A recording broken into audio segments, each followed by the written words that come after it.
keluarga.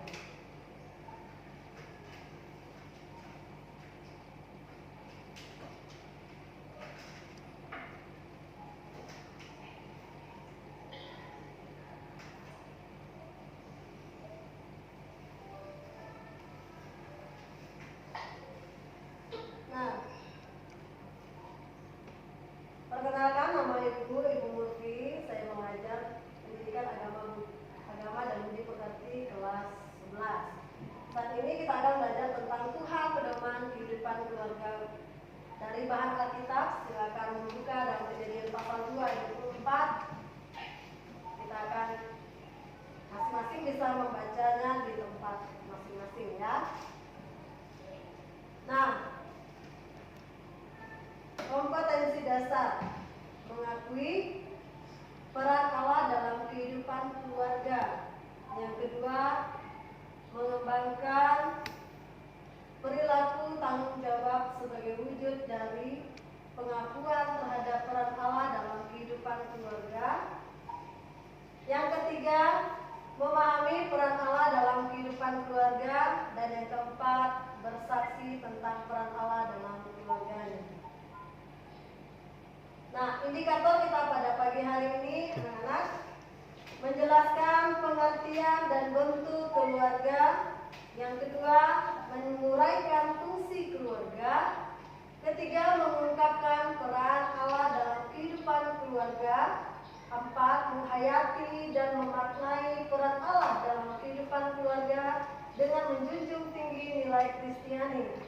Dan yang terakhir, menuliskan dan menyampaikan kesaksian pribadi tentang peran Allah dalam kehidupan keluarga peserta didik. Nah, yang pertama kita belajar tentang pengertian keluarga, ya. Pengertian keluarga. Menurut Kamus Besar Bahasa Indonesia, keluarga berarti ibu dan bapak beserta anak-anaknya atau seisi rumah. Pengertian ini mengacu pada aspek antropologis, yaitu manusia dalam lingkungan keluarga. Istilah keluarga berbeda dengan istilah rumah tangga. Rumah tangga lebih bersifat material, ekonomis, yaitu sesuatu yang berhubungan dengan urusan kehidupan dalam rumah seperti belanja dan sebagainya, ya. Nah, itu menurut Kamus Bahasa Indonesia. Definisi keluarga yang lain menurut Hendy Suhendi adalah suatu kelompok yang terdiri dari 2 orang atau lebih yang direkat oleh ikatan darah atau perkawinan dan atau adopsi serta tinggal bersama. Itu definisi keluarga menurut Hendy Suhendi. Nah, meskipun keluarga didefinisikan secara berbeda, namun terdapat kesamaan dalam rumusan yang berbeda. Kesamaan itu mencakup ciri-ciri pokok, yakni keluarga merupakan kelompok atau persekutuan sosial yang paling kecil. Yang kedua, keluarga terbentuk apabila ada ikatan darah, perkawinan atau adopsi. Yang ketiga, keluarga merupakan suatu persekutuan yang berawal dari 2 orang yang berbeda jenis kelamin yang diikat dalam sebuah ikatan pernikahan. Nah, itu definisi keluarga mencakup ciri-ciri pokoknya. Nah, terdapat 2 bentuk keluarga dalam masyarakat, yaitu ada keluarga inti dan keluarga besar. Baik, yang pertama kita bahas tentang keluarga inti. Ada istilah itu nuclear family, conjugal family, basic family, yaitu keluarga yang terdiri dari ayah, ibu, dan anak-anak, dan atau keluarga yang terdiri dari pasangan suami istri beserta anak-anaknya. Yang kedua, keluarga besar. Dengan istilah extended family, consanguine family, yaitu kelompok yang terdiri dari semua orang yang berketurunan dari kakek dan nenek yang sama, termasuk keturunan masing-masing istri dan suami. Atau dengan kata lain, keluarga besar adalah keluarga batin ditambah keluarga kerabat yang lain yang memiliki hubungan erat, hubungan darah dan senantiasa dipertahankan. Misalnya kakek, nenek, ya, paman, bibi, sepupu, keponakan dan sebagainya. Nah, kita masuk dalam fungsi keluarga. Fungsi keluarga, setelah sebuah keluarga terbentuk, anggota keluarga memiliki tugasnya masing-masing.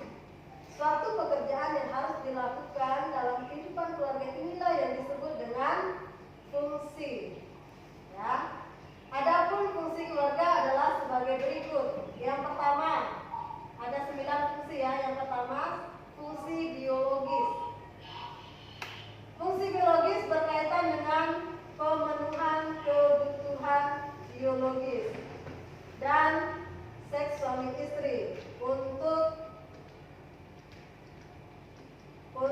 menghasilkan keturunan, memenuhi kebutuhan gizi keluarga serta memelihara dan merawat anggota keluarga secara fisik.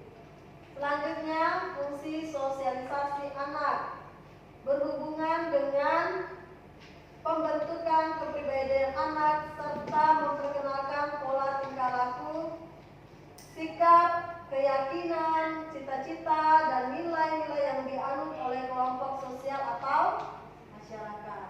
Fungsi yang selanjutnya adalah fungsi afeksi, berhubungan dengan rasa atau afeksi, misalnya rasa kasih sayang, keintiman, perhatian, dan rasa aman yang tercipta dalam keluarga. Nah, fungsi yang keempat dari fungsi keluarga adalah fungsi edukatif. Fungsi ini berkaitan dengan pendidikan untuk anak sesuai dengan tingkat perkembangannya. Artinya, serta menyekolahkan anak untuk memberikan pengetahuan, keterampilan yang sesuai dengan bakat dan minat anak. Fungsi keluarga yang kelima adalah fungsi religius. Nah, ini harus penting dalam fungsi keluarga. Harus ada rohaninya gitu ya. Fungsi ini mendorong dikembangkannya seluruh anggota menjadi insan-insan agama yang penuh ketakwaan kepada Tuhan yang Maha Esa, serta menunjukkan penghayatan dan perilaku nilai-nilai agama. Selanjutnya, fungsi protektif. Fungsi ini bertujuan agar memberikan tempat yang nyaman bagi anggota keluarga dan memberikan perlindungan secara fisik, ekonomis maupun psikologis bagi seluruh anggotanya. Dan yang selanjutnya, fungsi keluarga selanjutnya adalah fungsi rekreatif. Fungsi ini bertujuan untuk mencari hiburan, memberikan suasana yang segar di dalam keluarga, lingkungan keluarga, suasana gembira dan segar di dalam lingkungan keluarga. Ini fungsi rekreatif. Fungsi yang selanjutnya adalah fungsi ekonomis yang berkaitan dengan orang tua yang mencari sumber-sumber penghasilan untuk memenuhi kebutuhan keluarga dan pengaturan penggunaan penghasilan keluarga untuk memenuhi kebutuhan keluarganya. Dan yang terakhir adalah fungsi status sosial. Keluarga akan mewariskan kedudukannya kepada anak-anaknya karena kelahiran anggota keluarga biasanya dihubungkan dengan sistem status. Selain itu, status individu juga dapat berubah melalui sebuah perkawinan dan usaha-usaha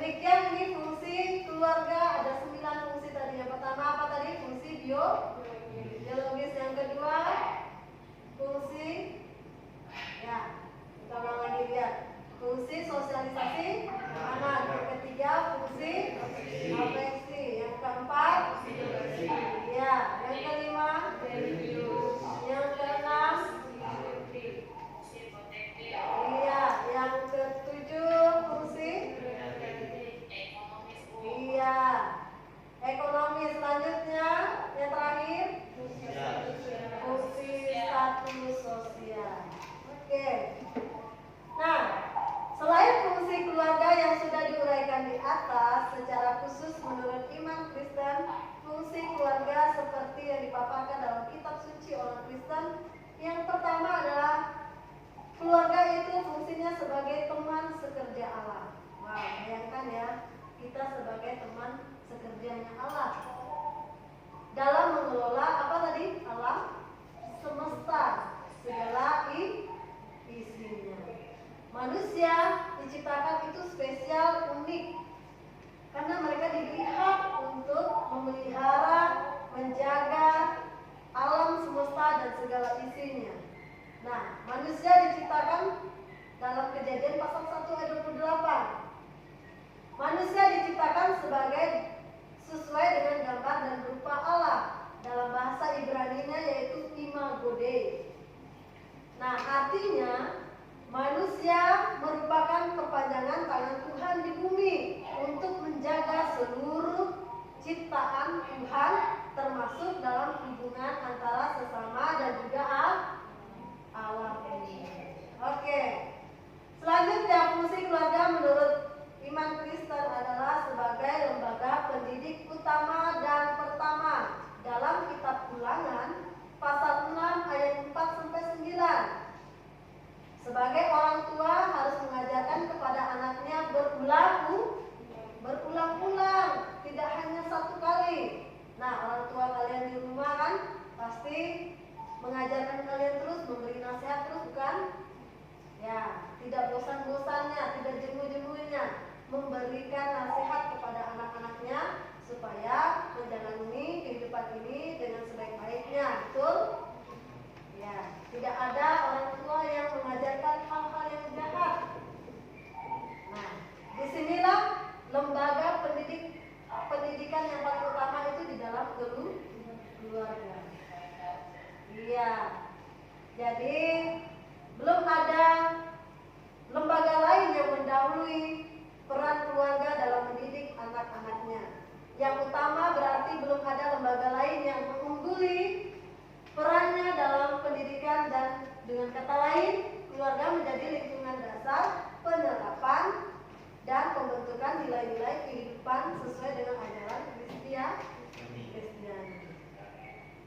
Oke, yang ketiga, yang terakhir, fungsi keluarga dari iman Kristen adalah sebagai wadah, tempat ya, sebagai tempat semua anggota keluarga dalam mengekspresikan kasih, terus mengekspresikan apa? Kesetiaan dan sikap saling menghormati. Dalam Efesus pasal 5 ayat 22 sampai 23 dan pasal 6 ayat 1 sampai 3.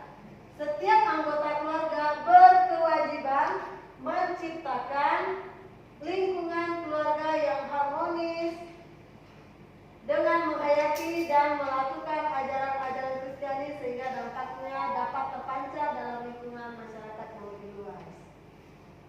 Oke, demikian materi kita hari ini tentang Tuhan pedoman kehidupan keluarga. Apakah semuanya sudah mengerti dan memahami dari materi kita hari ini?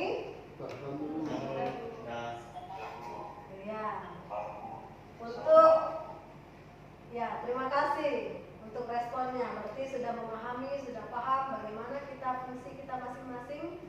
Kita sebagai orang tua, kita sebagai anak, bagaimana dalam kehidupan keluarga kita, dan kita menjadi keluarga Kristen yang menumbuhkan nilai-nilai Kristiani dalam hidup kita.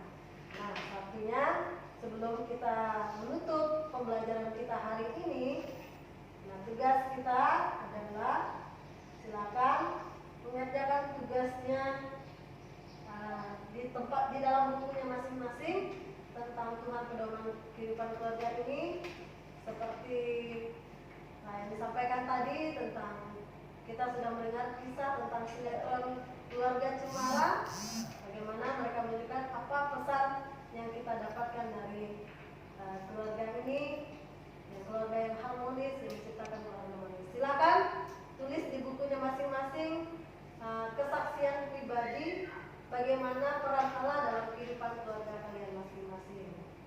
Dan kita akan berjumpa minggu depan dalam pembelajaran yang sama, pendidikan agama dan budaya. Budi pekerti.